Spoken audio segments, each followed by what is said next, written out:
Bueno, buen día. Repito el agradecimiento de los anteriores profesionales que hicieron excelentes exposiciones, a las autoridades del IPCBA, bueno, por permitir compartir esta charla con ustedes, poder compartir algunos problemas sanitarios que están justamente vinculados a la parte productiva de rumiantes en pastoreo.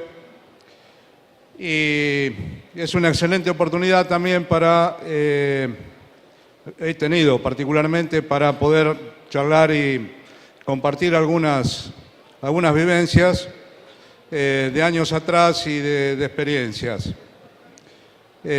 También agradezco acá la presencia de amigos, la doctora Viviana Cetrá del INTA Mercedes, el doctor José Álvarez acá de la facultad, que ha traído también una gran cantidad de alumnos de la facultad.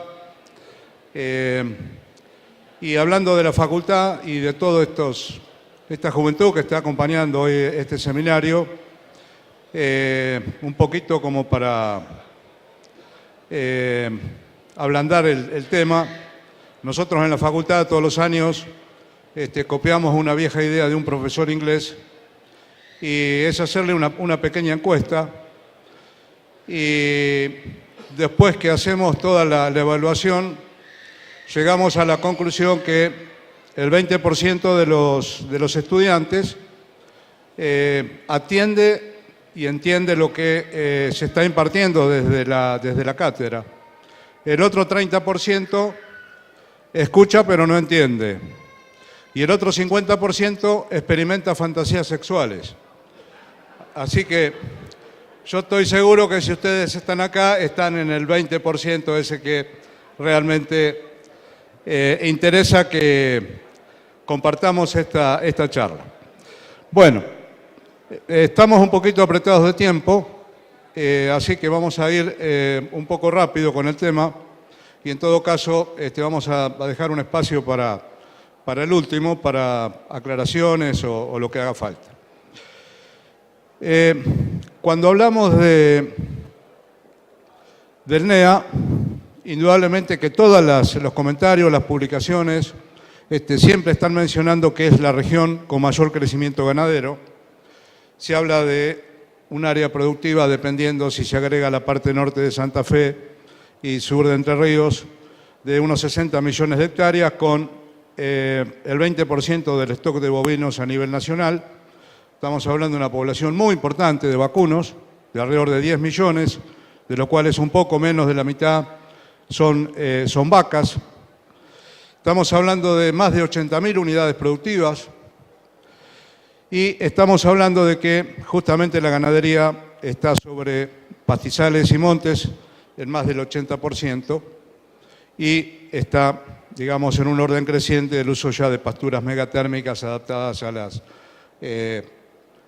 medio ambiente de la región. En este contexto, la producción de carne tiene unas limitaciones, más allá de las que se expusieron hasta el momento, las alimenticias, las genéticas, las de manejo, en el cual los factores sanitarios tienen una importancia relevante, y dentro de los factores sanitarios, lo que tiene que ver con los parásitos, tanto endo como ectoparásitos, constituyen una limitante muy seria. Los endoparásitos, desde el punto de vista de la gran pérdida de peso que producen a través del daño en el aparato digestivo, y los ectoparásitos, aparte de las mermas específicas en producción de carne, las enfermedades que tenemos asociadas, ¿no es cierto? Que es la tristeza, con la piroplasmosis y la anaplasmosis. Nosotros en esta charla que queremos compartir nos vamos a referir a los parásitos internos. Estos parásitos internos, que son las lombrices que están adentro del animal, que están en el cuajo, que están en el intestino, y que ya tenemos muy abundante información en cuanto a que un control deficiente de esta enfermedad en los animales en pastoreo pueden ocasionar pérdidas que muchas veces el productor no aprecia en el sistema, pérdidas subclínicas que se llaman, que se van acumulando a lo largo del año del pastoreo después del destete, que pueden llegar hasta 20-30 kilos de peso por animal. Cuando la cosa se pone más seria, o sea, cuando las pasturas alcanzan una infección muy importante, podemos llegar, o sea, con clínica en los animales, con diarrea, con todo el aspecto que genera la parasitosis, esas pérdidas pueden llegar hasta 50 kilos de peso por animal. O sea que estamos hablando de pérdidas directas muy, muy importantes. Por sobre ese tema, y enganchando con algunos de los temas que hemos escuchado anteriormente, el impacto de los parásitos internos sobre la producción de carne también tiene consecuencias posteriores, y recién el doctor Peralta hablaba del tema de la carcasa. Bueno, podemos ampliar esa información, que claramente tenemos determinado que en casos de parasitosis de otoño, invierno y primera parte de la primavera, se puede llegar hasta un 5% de merma en el rendimiento de la res. Esto es consecuencia de que los parásitos, como intervienen fuertemente en el metabolismo de las proteínas, o sea, en la capacidad que tiene el aparato digestivo de transformar el pasto en proteína que después se acumula efectivamente en el músculo como carne, se encuentra seriamente afectada y por lo tanto esos grupos musculares, sobre todo los de mayor valor comercial, como son los cuartos y el ojo de bife, son los más afectados, en cantidad y en calidad. Porque no solamente es la merma en esos kilos que se pierden, sino que el músculo también pierde, el veteado de la grasa cambia, el músculo pierde proteína bruta pura y aumenta también la cantidad de agua, o sea que se disminuye la calidad de la carne que se produce en un campo con problemas de parásitos.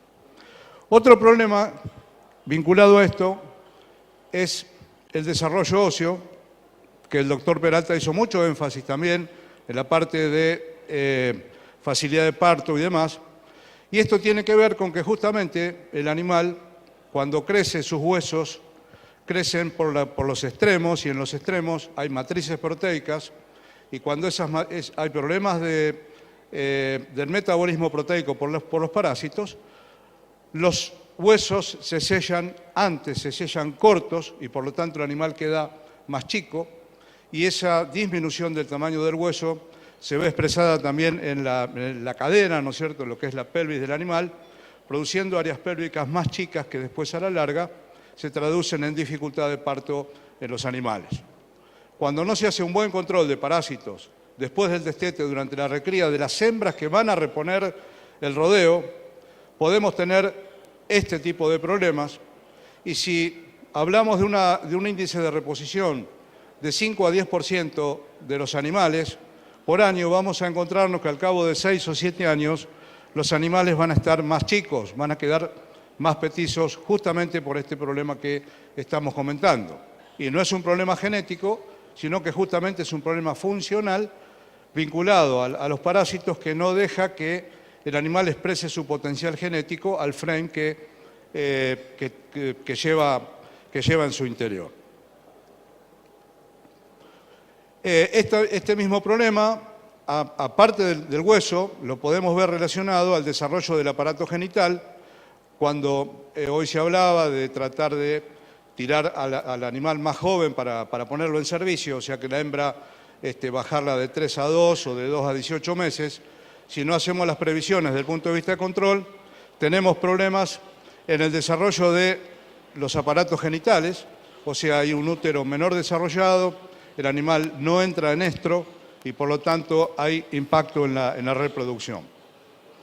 Otro tema muy interesante está vinculado a que los animales con parásitos comen menos. O sea, una de las consecuencias de la pérdida de peso del animal en producción es porque disminuye el apetito, y eso se ve expresado en remanentes de pasto que quedan sin utilizar, porque justamente el animal come menos. Está comprobado que un novillito de 1 año más o menos con parásitos come alrededor de 1 hora y media menos por día.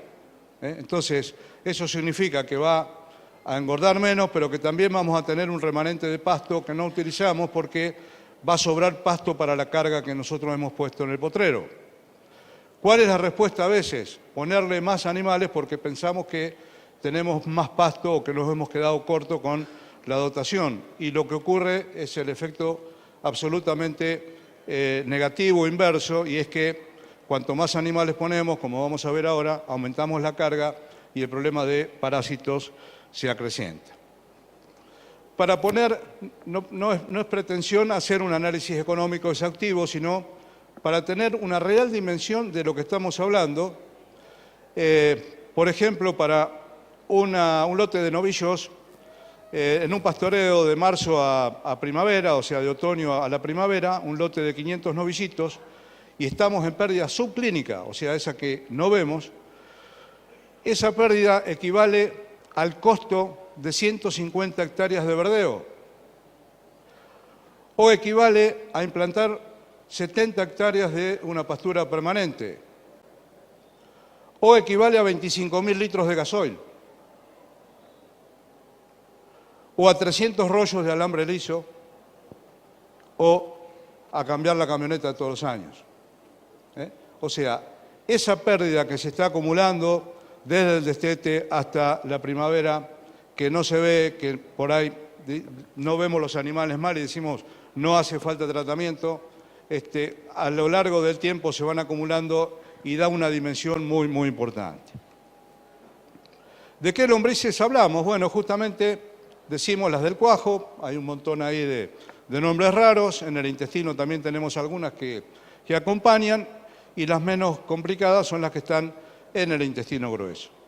Estas lombrices tienen un ciclo de vida directo, donde la lombriz adulta está en el aparato digestivo, ponen huevos, esos huevos caen a la pastura, adentro de la bosta, en el potrero, ese huevo da lugar a una larva muy chiquitita, que por acción de la lluvia sale al pasto, está disponible nuevamente para que el animal la consuma u otros animales, y ahí se cierra el ciclo. Normalmente el ciclo en el animal dura unas 3-4 semanas, salvo el pastoreo de la primavera, que podemos ir para una de las lombrices, que es la del cuajo, la Ostertachia, podemos irnos a 4 meses, 5 meses. Claramente estamos hablando de una enfermedad entonces que tiene dos ciclos, uno que hace adentro del animal y otro que hace en la pastura. ¿Esto qué significa? Que cuando nosotros desparasitamos el animal, lo único que hacemos es eliminar las lombrices que tienen en ese momento la población de animales que estamos tratando. Pero de ninguna manera estamos tocando lo que es el refugio, lo que es la infección de la pastura y todo lo que está adentro de esa bosta. Por eso es difícil el control y hay que hacer seguimiento, como vamos a ver, porque justamente lo que está enfermo, siempre decimos nosotros, es el campo, es la pastura, y los animales son los que sufren en realidad la enfermedad. La pastura se va contaminando a partir del destete en adelante, cuando nosotros ponemos a pastorear los animales. Los huevos van cayendo con una curva que tiene esta tendencia, llega a un pico a fin de invierno, mediados de la primavera, luego cae porque la inmunidad hace que los parásitos pongan mucho menos huevos. Eso alimenta una curva de infección, o sea, a partir de esos huevos aparecen larvas que son trasladadas a las pasturas. Esas larvas van a salir a la pastura de acuerdo a la lluvia. Por eso años secos, años desde el punto de vista de parásitos menos complicado, y cuando hay lluvias es muy complicado, y justamente en ese periodo es donde aparece el alto riesgo de parásitos. Sí, voy a poder encontrar acá. Pues justamente las larvas se mueven en una capa de agua, que acá la capa de agua quedó en el otro archivo, por eso no se los puedo mostrar. Pero justamente entonces reafirmamos que esa parasitosis entonces se expresa en esa época justamente coincidiendo con la lluvia. Las larvas pueden vivir mucho tiempo, sobre todo en la bosta les genera una caparazón, les hace como como un refugio, y a pesar que ustedes ven seco, cuando dan vuelta una bosta van a ver que está húmeda abajo. La bosta en el campo es como una esponja, chupa y larga agua de acuerdo a la temperatura y a la humedad que haya en el ambiente, y eso asegura que las lombrices vivan en esas situaciones por más de un año. Por eso se va trasladando la infección de un ciclo de producción al otro. En el caso del pasto, va a depender de la cobertura y de la sombra que le hagan, justamente el pasto a las larvas, que las proteja del sol, justamente es el peor enemigo que tiene el parásito en el ambiente, donde puede ahí vivir por menos de 12 meses. Hoy se hizo referencia al silvo pastoril. Bueno, es una situación muy especial que va a haber que buscar información en ese aspecto, porque justamente es un sistema ideal para que el parásito cicle, y al no entrar el sol, justamente por la sombra que tiene la arboleda, genera un ambiente absolutamente beneficioso para el parásito. Así que es un sistema en el cual seguramente va a haber que empezar a estudiarlo un poco más de cerca y realmente ver, digamos, de qué manera se puede hacer un buen control. Bueno, seguimos. Hoy se habló de la carga animal como una herramienta para aumentar la productividad, para mejorar la eficiencia, y claramente es una herramienta positiva, muy útil, que efectivamente ayuda a incrementar. Cuando tenemos un sistema de baja carga, la contaminación de la pastura es proporcional, hay un equilibrio, digamos, entre lo que es el comportamiento animal y el bosteo que hace y las áreas que se contaminan. Cuando nosotros aumentamos la carga, claramente la contaminación, a causa del bosteo más intenso que tiene esa pastura, aumenta peligrosamente el riesgo de parasitosis. Y esto tiene que ver con la intensidad del pastoreo, porque cuando la carga animal es baja, nosotros permitimos una selección de pastoreo. El animal no le gusta comer cerca donde hay una bosta en el pasto, lo rechaza, está claramente, y eso se ve, ¿no es cierto?, en algunos pastoreos donde va esquivando a donde justamente están las deposiciones fecales. A medida que aumentamos la carga y hacemos sobrepastoreo, el animal se va a ir cerca de las bostas, que justamente uno ve los bocados muy, muy pegados ya a las deposiciones fecales, que es donde mayor cantidad de larvas infectivas hay. Por eso el riesgo medido en términos de carga, si no tomamos las precauciones, es muy alto y tenemos que ser muy cuidadosos a la hora de cuando se planifica el pastoreo, de no despreciar el control de parásitos, que tiene que ser muy bien hecho para que justamente el aumento de carga se repercuta en la producción de carne por hectárea. Bueno, y el control, tenemos que hacer una diferencia cuando hablamos de parásitos con respecto al resto de las enfermedades que normalmente tenemos en un sistema de producción. Hoy en día tenemos una cantidad de vacunas muy, muy buenas, muy importantes, de un espectro muy grande. Hay mucha tecnología que se ha desarrollado.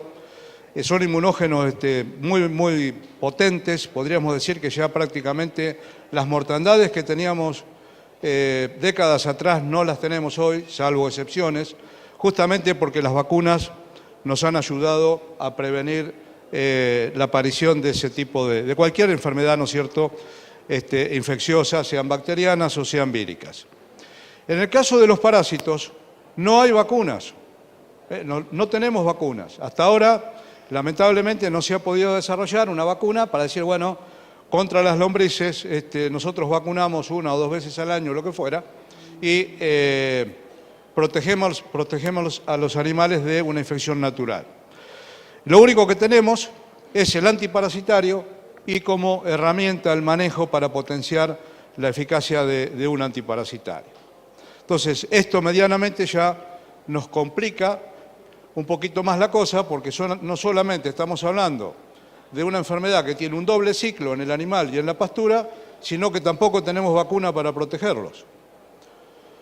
Entonces, dentro de los antiparasitarios que se disponen en el mercado, hay 3 grandes grupos. Hasta ahora tenemos eso, nada más. Los famosos levamisoles, los benzimidazoles, que son los lechosos, y las lactonas macrocíclicas o lo que se llaman endectocidas. Estos antiparasitarios han sido muy utilizados en los últimos 30 años. Tenemos que tener idea que lo último que salieron fueron las lactonas a principios de los 80, o sea que prácticamente las drogas más nuevas tienen más de 30 años. La pregunta es, ¿por qué no hay productos nuevos o principios activos nuevos? Bueno, claramente las empresas que hacen desarrollo de fármacos, es muy costoso el tema y sobre todo el retorno que tienen que tener en términos económicos debe ser muy rápido. Lamentablemente no somos muchos países los que estamos con ganadería a pasto, por lo tanto el mercado cada vez se va achicando más y hacen las inversiones en otros rubros, como pueden ser los pequeños animales, alimentos para pequeños animales, vacunas, pero el tema antiparasitarios ha quedado un poco trabado y solamente hace unos 3 años más o menos aparece un grupo químico nuevo que es el Monepantel para ovejas, no para bovinos todavía. Así que estamos hablando de, digamos, de una herramienta terapéutica que tiene muchos años y que hoy en día, por ejemplo, lo que se factura anualmente por antiparasitarios son más de 170 millones de pesos. Eso es lo que está, la previsión que hay en blanco. Y se puede observar que de esa facturación el 83% corresponde a endectocidas, o sea, las lactonas macrocíclicas, las ivermectinas, doramectinas, moxidectinas, etcétera, etcétera. O sea, es muy importante, pero lo más importante es recalcar que esto debería ser una inversión, no un gasto. Y de esos más de 176 millones de pesos que se factura, digamos, en los antiparasitarios, lamentablemente un gran porcentaje es gasto realmente. ¿Por qué? Porque el antiparasitario se utiliza mal. No se utiliza en los momentos que se tiene que usar, la variedad que se tiene que usar, la rotación que se tiene que usar. Y esto hay que claramente mejorar. ¿Qué es lo que ha ocurrido con estos grupos químicos a lo largo del tiempo? Bueno, se han aplicado con muy poco diagnóstico profesional.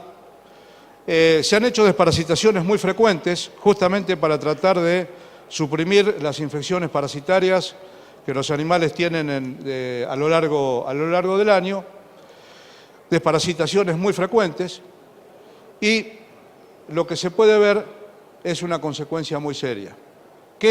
¿Cuál es el panorama que tenemos hoy en día? Claramente que nos enfrentamos a un nuevo problema que no solamente es el de tratar de controlar a las lombrices con toda la complejidad que tiene, sino que las herramientas que tenemos, los parásitos se han acostumbrado, hay grupos químicos que están muy comprometidos, ahora lo vamos a ver, y esto le agrega una complejidad adicional al control.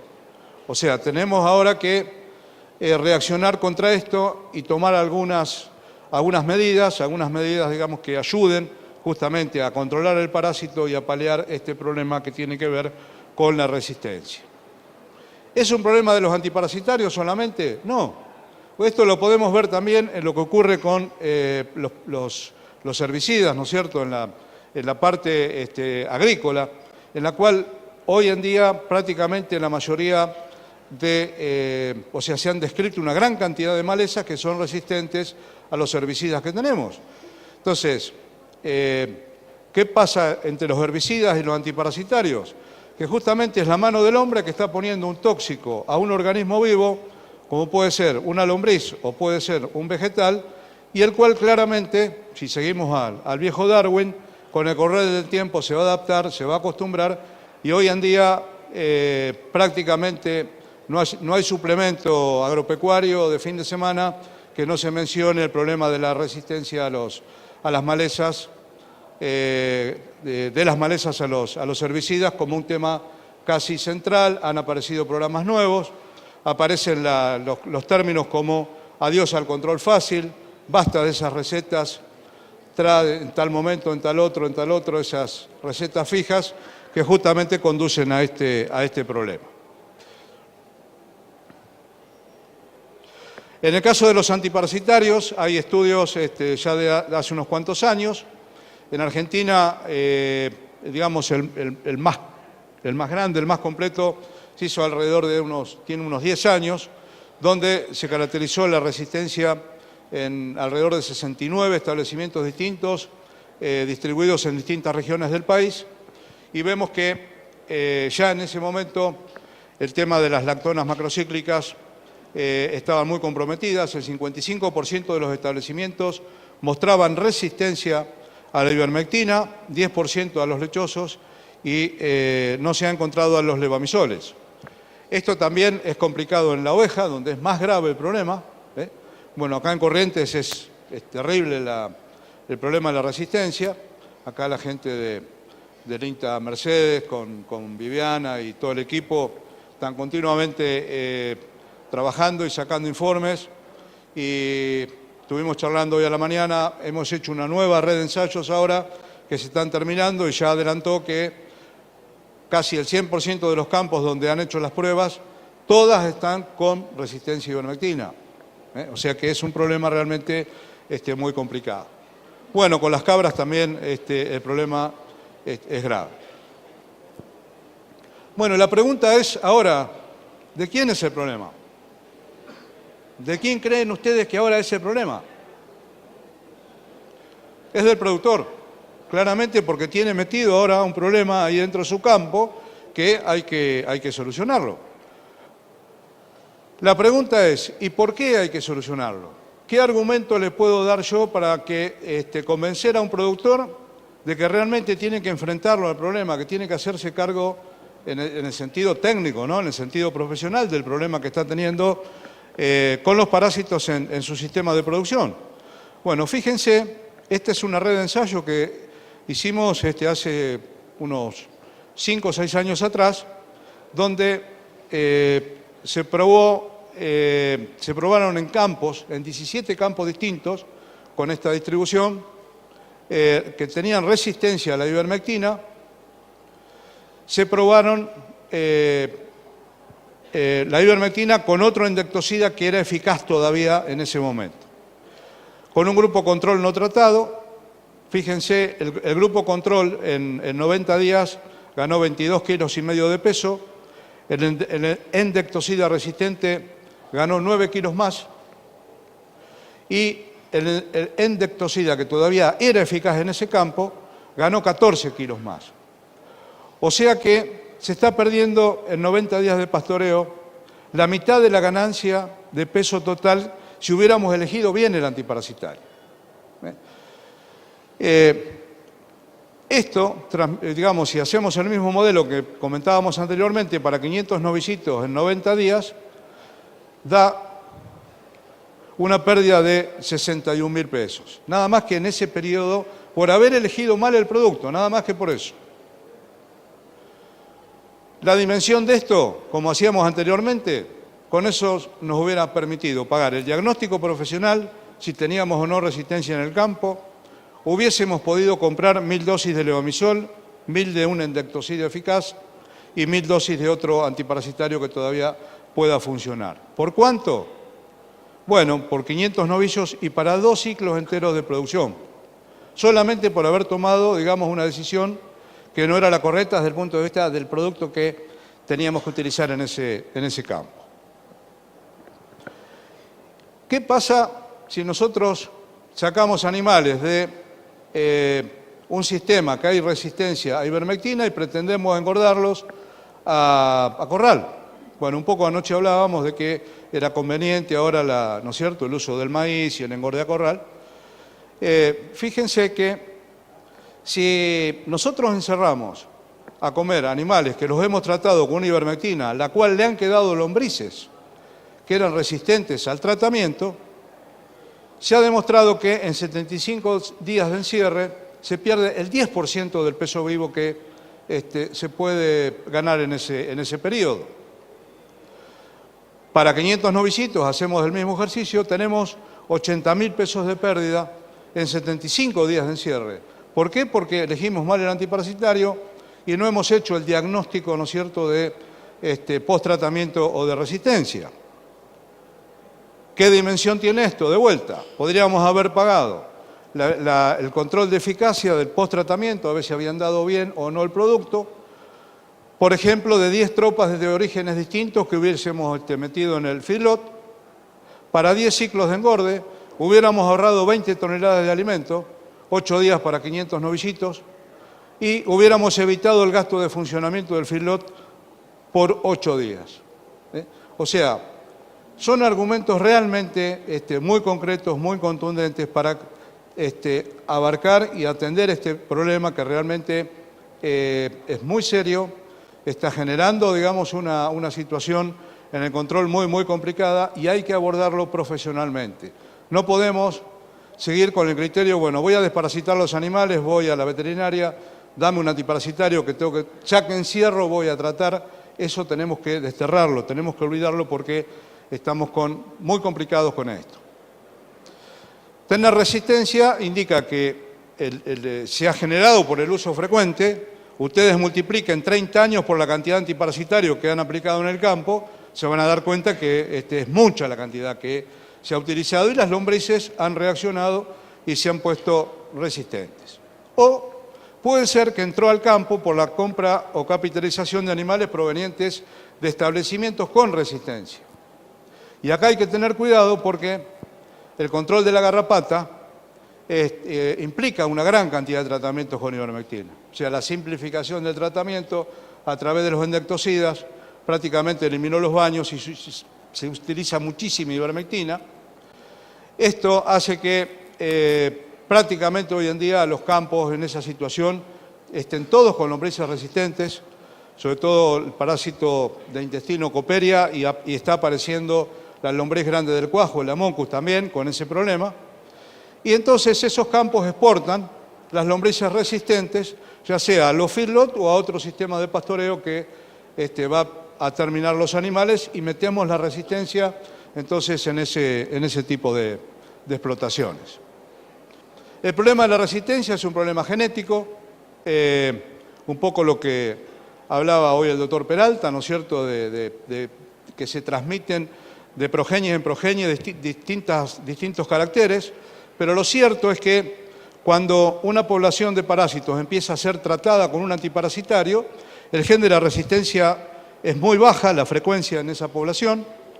A medida que empezamos a aplicar los tratamientos, empiezan a hacerse dominantes, primero como heterocigotas, después terminan como homocigotas.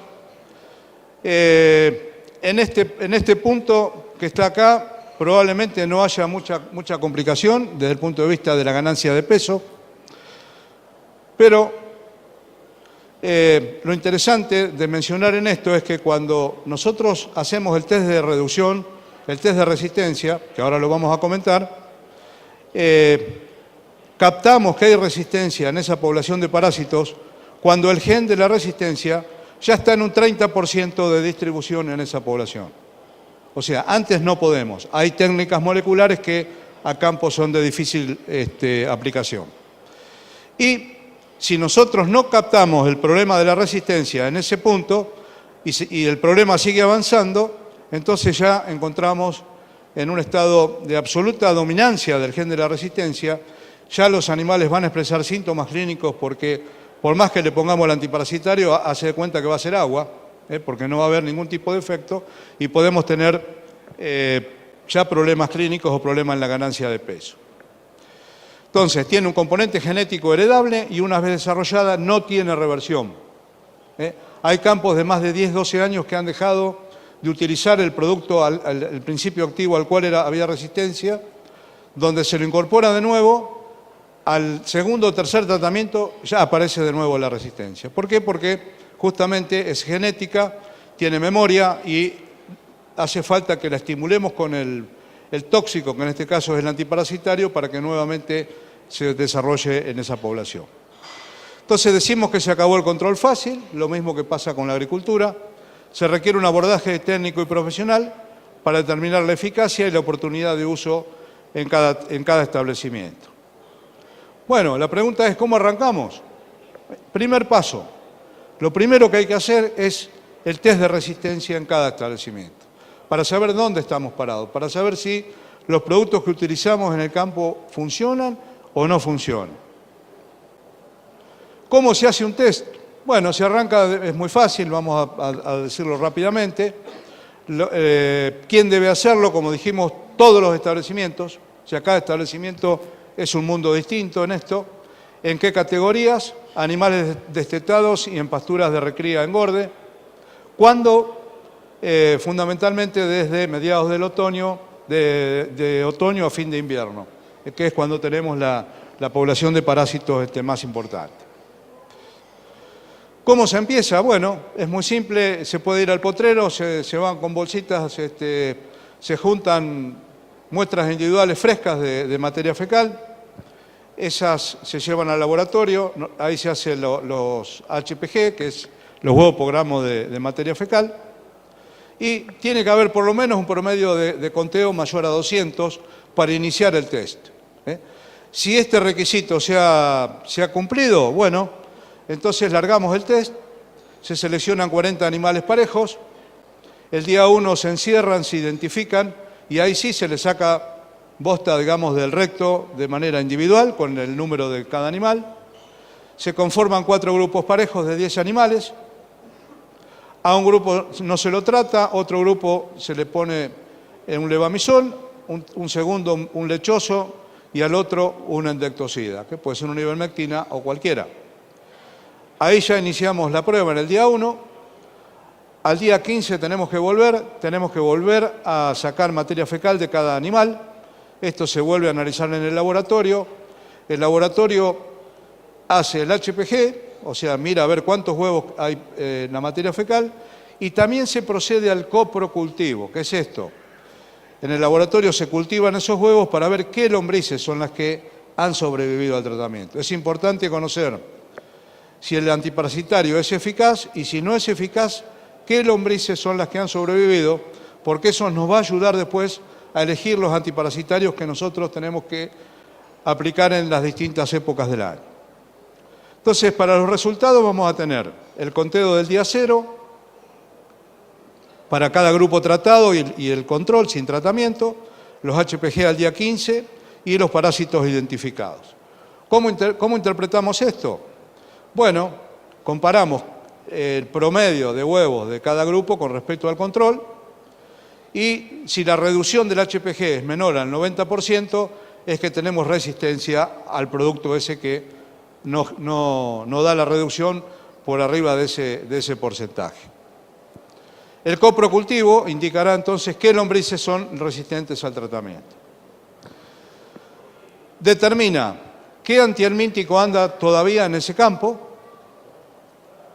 establece en qué condiciones o momentos pueden usarse los diferentes productos y permite iniciar un programa de control con rotación de antihelmínticos. Ese es el primer paso.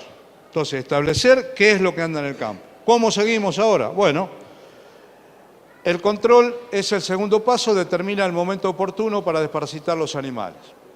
¿Cómo diagnosticamos el momento oportuno? Bueno, tenemos algunas premisas. Nosotros tenemos distintas categorías en el campo y podemos ir de las de bajo riesgo parasitológico a las de alto riesgo. Y de ahí la necesidad de antiparasitario. Las de bajo riesgo fundamentalmente son los animales adultos, las vacas, el novillo viejo. Y en el otro extremo, de alto riesgo, son las categorías dijimos del destete hasta la primavera. Son las que andan ahí entre los 8 meses y los 15, 16 meses. Entonces, a medida que las categorías son más jóvenes, más necesidad de tratamiento antiparasitario tenemos. Con ese concepto, esa definición, y sabiendo que el parásito se mueve en la pastura, ¿no es cierto?, de acuerdo a las lluvias, como decíamos anteriormente, tenemos 2 momentos en los cuales las desparasitaciones podríamos tomarlas casi como fijas. Una es al destete, o sea, uno desteta, limpia la carga de parásitos que puede haber traído de la cría, los pone en la pastura de recría, y el otro tratamiento es allá al último, por noviembre, principios de diciembre, que también es fijo, que es para remover las larvas que se inhibieron durante el pastoreo de la primavera. Ahora, en todos estos meses tenemos condiciones que fundamentalmente están vinculadas con las condiciones climáticas, la lluvia, la temperatura, el manejo que hemos hecho, cómo se han cargado las pasturas, y ahí es necesario entonces que se hagan muestreos periódicos de materia fecal. Creo que hoy en la exposición Jorgelina algo comentó del ensayo que estaban haciendo en Mercedes, que hacían justamente muestreos periódicos de materia fecal para ver cómo evoluciona la infección parasitaria y en base a eso hacer tratamientos o no hacer. Tenemos que tratar de hacer el mejor control con la menor cantidad de antiparasitario posible para justamente ir postergando o evitando el problema de resistencia. Para tener en cuenta entonces, dentro de los grupos antiparasitarios tenemos las distintas épocas del año, la enfermedad se expresa de manera distinta también por la diversidad de lombrices y también porque los productos no todos tienen el mismo espectro de eficacia. Entonces podemos decir que, por ejemplo, los levamisoles son antiparasitarios muy buenos para aplicarlo en la categoría jóvenes, por ejemplo, del destete en los primeros meses, donde todavía el nivel de parasitismo, digamos, no es muy importante, pero sobre todo el espectro de parásitos, el levamisol lo puede combatir sin problemas. Después tenemos los benzimidazoles o los lechosos, que tienen un espectro más importante y se pueden usar prácticamente otoño o invierno. Y cuando llega la primavera, justamente el tratamiento contra las larvas inhibidas, en el caso de los benzimidazoles, hay que aumentar el 50% de dosis, o el caso de los ricobendazol, el 100% de la dosis, porque si no, no es eficaz. Bueno, estos productos tienen efectobicidas, son inocuos, digamos, tienen una ductilidad para darlo muy, muy importante.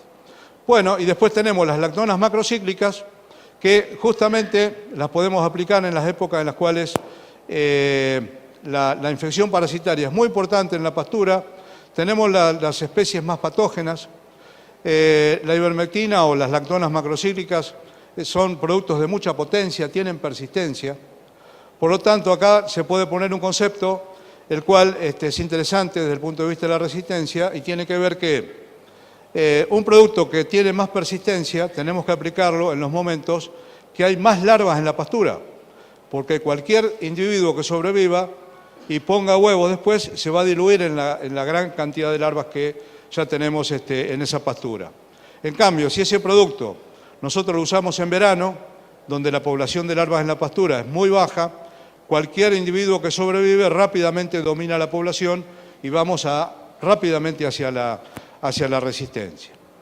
Y en el caso del tratamiento de primavera, en el cual las lactonas macrocíclicas están muy, muy bien indicadas, se recomienda solamente las del 1%, porque acá, obviamente, en la medida que aparecieron las 3,15 o las 3,5 con altas concentraciones, hasta hubo mucha creencia de que las del 1% dice son agua, no funcionan más. No es que sean agua ni que funcionen, sino que realmente seguramente hay algún problema de resistencia que obliga a que tengamos que utilizar algunas alternativas como los productos con mayor concentración. La rotación de antiparasitarios retardará la resistencia. El uso racional y responsable de los antihelmínticos, este es un tema que vamos a poner mucho foco y tiene que ver con el periodo de retiro que tienen los distintos productos a la hora de mandar los animales a faena. Esto le está complicando mucho la poca exportación que tiene el país, sobre todo en países vecinos en los cuales están teniendo muchos problemas de rechazo por los niveles de residuos que van en los tejidos, en la carne. Y fíjense que la duración en sangre y sobre todo en los tejidos, sobre todo en grasa, de los antiparasitarios es bastante distinta. En el caso de los levamisoles es prácticamente un día, los benzimidazoles una semana o menos, los benzimidazoles alrededor de una semana y media a 2. Las lactonas macrocíclicas de baja concentración nos vamos a un poquito más de 4 semanas y las de alta concentración nos vamos a 4 meses. Entonces, claramente, Nosotros, por ejemplo, no podemos, si ponemos animales en un feedlot, que sabemos que los vamos a engordar durante 70 días, 80 días y después los vamos a mandar a faena, poner una lactona 3,15 o 3,5, porque esos animales cuando vayan a faena van a tener una concentración enorme de residuos justamente de lactonas y va a ser motivo de rechazo. Por lo tanto, los residuos afectan la salud y penalizan la economía. Y acá quiero también comentarles algo muy interesante e importante que ha pasado en nuestro país vecino, donde, acuciado ya por los rechazos de partidas de carne con altos residuos de ivermectina, sobre todo en Estados Unidos, directamente hace un par de meses suspendió la fabricación, fraccionamiento y venta de productos que tengan persistencia mayor a 42 días. Esto ha generado, digamos, un lío bastante grande en la industria, sobre todo, porque hay condiciones, sobre todo en algunos lugares de Brasil, donde las ivermectinas de larga acción, donde encierran los animales durante pocas veces al año, lo aplicaban y lo protegían por un tiempo importante. Bueno, esto ha generado una controversia que están tratando de zanjarla entre lo que son las autoridades sanitarias, las asociaciones de productores y los productores. Y ojalá nosotros acá no tengamos ese mismo problema, por eso es que tenemos que ser extremadamente cuidadosos en la utilización de los productos. Bueno, algunas dudas frecuentes que surgen de estas aplicaciones, el manejo post-tratamiento. En el caso de los levamisoles y los benzimidazoles, uno aplica el tratamiento y prácticamente a las 6-7 horas ya el producto es eficaz, o sea, remueve las lombrices que están. Si uno trata a la mañana, lo podemos mandar a la tardecita a la pastura sin ningún problema. En el caso de las lactonas macrocíclicas, lo que se puede utilizar es la persistencia. Por lo tanto, si vamos a una pastura limpia y aplicamos una ivermectina, como no es ovicida, nos conviene tratarlo, lo volvemos a la pastura que estaba en una semana o 10 días y después recién lo mandamos a la pastura limpia, cosa que, digamos, los huevos que caigan a la pastura no generan nuevas larvas en la pastura nueva y a su vez el animal con el tratamiento actuó casi de aspiradora de esa pastura que venía utilizando y que estaba contaminada. La calidad de los productos, este es un tema también muy importante. Para decir una definición nada más, el problema digamos, económico del control de la parasitosis no está vinculada al precio del antiparasitario. Claramente el problema está cuando tenemos esas pérdidas subclínicas, que no las atendemos o no las diagnosticamos con la precocidad que debe hacerse. Y un buen programa de control exige un buen producto, o sea, productos de calidad, no los productos de baja calidad. Hay que tener mucho cuidado cuando hablamos de genéricos. La mayoría de los que aparecen como genéricos no son genéricos, son copias, ojalá fueran genéricos, son meramente copias y eso va en detrimento de la calidad del antiparasitario que aplicamos. Orales versus inyectables, esta también ha sido alguna duda frecuente que puede tener el productor en el campo. Bueno, en realidad digamos, la practicidad de los inyectables es innegable en la utilización, en la práctica, en las mangas. Los orales son excelentes, los benzimidazoles orales son excelentes. El único problema es que, bueno, con las cánulas, con el encierre de los animales, el boqueo, es complicado, pero digamos, con respecto a la eficacia, no hay ninguna diferencia. El ajuste de dosis y calidad de aplicación, está de más decirlo, ¿no es cierto? Siempre que se trata un grupo de animales, si no es parejo hay que separarlos. Cuando hay pesos cabeza y cola muy diferentes, hay que ajustar la dosis correcta, ¿no es cierto?, a estos dos grupos de animales. La calidad de aplicación es importantísima, porque ustedes están tratando un ternero de 150, 200 kilos, una lactona le están dando 3-4 centímetros cúbicos. A veces cuando se va aplicando en la manga, a manga corrida, ustedes ven que salen los animales y están todos chorreando el antiparasitario. Entonces, que se caiga un 20, un 25% de la dosis que aplicamos, ya nos caemos mucho en la dosis. Entonces, los productos son caros, vale la pena, digamos, tomarse el trabajo de uno por uno, trabajarlo bien como para aprovechar al máximo el beneficio de la droga y el gasto, ¿no es cierto?, que estamos haciendo en el antiparasitario. Y bueno, claramente no es quien mejor controla el que más desparasita, sino el que mejor diagnostica cuándo desparasitar. Esa es la consigna que tenemos hoy en día con respecto entonces a este tema de la resistencia. Y bueno, en esto nosotros pensamos que el colega es un apoyo, es una referencia para que ayude a controlar el problema. Yo estoy terminando. Bueno, esto se enmarca dentro de un programa que tenemos justamente con el IPCBA como uno de los socios. Es el control en un contexto de resistencia a los antiparasitarios. Estamos trabajando hace 2 años y medio. ¿Qué hemos hecho?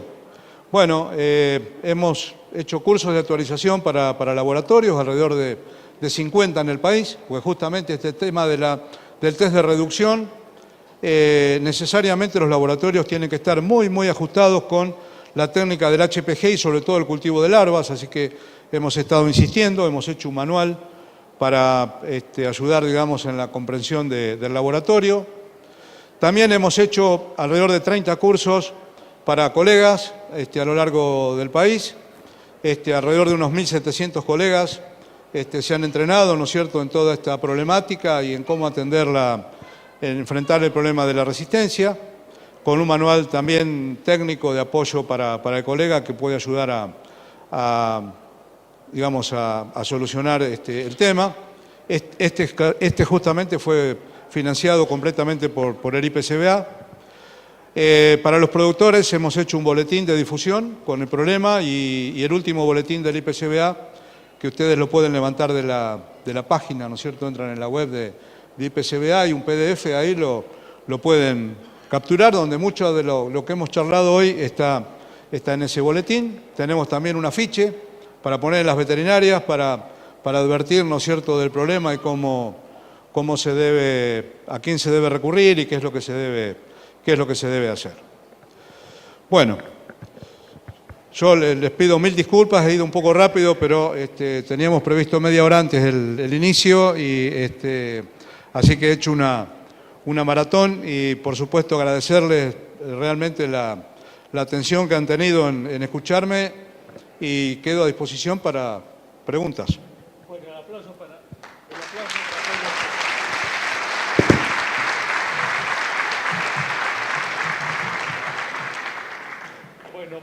Sin micrófono, entonces, allí vino. Por web, les recuerdo a ustedes que en este momento hay 570 personas en agritotal.com, 420 en revistachacra.com.ar, personas de Uruguay, Paraguay, Colombia, Bolivia y Argentina. De allí vienen preguntas. Pedro, ¿tiene sentido continuar con el plan de erradicación de la garrapata o es conveniente manejar el rodeo coexistiendo con ellas? Me pegaron duro con esa. La verdad que yo vengo como invitado acá, así que sería de mal gusto que yo opinara, digamos, sobre un problema. Pero bueno, sí, claramente es un tema muy conflictivo, realmente les cuento que nosotros en la provincia de Buenos Aires hace 2 años que ya también estamos teniendo problemas por tropas que han ido de acá con mal control, han metido la garrapata en la provincia. Indudablemente que exige un trabajo muy, muy fuerte, tanto de las asociaciones, justamente con las autoridades sanitarias, y encontrar, algo muy razonable, porque estamos no solamente con el problema de que es un plan tan viejo ya, que ha tenido refritos todo el tiempo, que están apareciendo problemas de resistencia de las garrapatas a determinados productos también, o sea que se van agregando algunos problemas laterales. Los problemas de inmunidad, han aparecido cosas nuevas como las vacunas para la tristeza. Yo, no he participado nunca en una reunión, así que mal podría yo, opinar. Sé que ayer creo que estuvieron en una reunión muy larga tratando de aprobar el nuevo plan. Lo miré muy por arriba, hay algunas cosas que son discutibles, pero entiendo que van a tener que seguir juntándose para llegar a lo mejor, digamos, a lo mejor para el productor fundamentalmente, en el sentido que es un problema muy viejo y hay que solucionarlo. Bueno, me disculpan lo ambiguo, digamos, pero no quiero opinar tampoco mucho de eso. Bueno, Pedro, aquí hay cosas que han sido dichas, pero en todo caso para redondearlas. ¿Qué tan responsables son los laboratorios en el mal manejo y la generación de resistencia a los antiparasitarios? ¿Y los productores? Sí, bueno, esto, digamos, yo creo que hoy en día ya no deberíamos echarnos culpas, porque hay varias cosas en las cuales, paradójicamente, los primeros campos que entraron en resistencia fueron los campos que más tecnificados estaban. O sea, los que más kilos querían lograr y no perder nada a mano de los parásitos fueron los que más antiparasitarios usaron, pero por consejo nuestro también. Porque nosotros insistíamos tanto en las pérdidas que finalmente se terminó simplificando el sistema y empezaron a aplicar antiparasitarios con mucha frecuencia. Por lo tanto, esa es una situación. Otra situación es que campos que han usado entre 2 y 3 veces nada más, 2 y 3 veces nada más, ivermectinas hoy están con resistencia.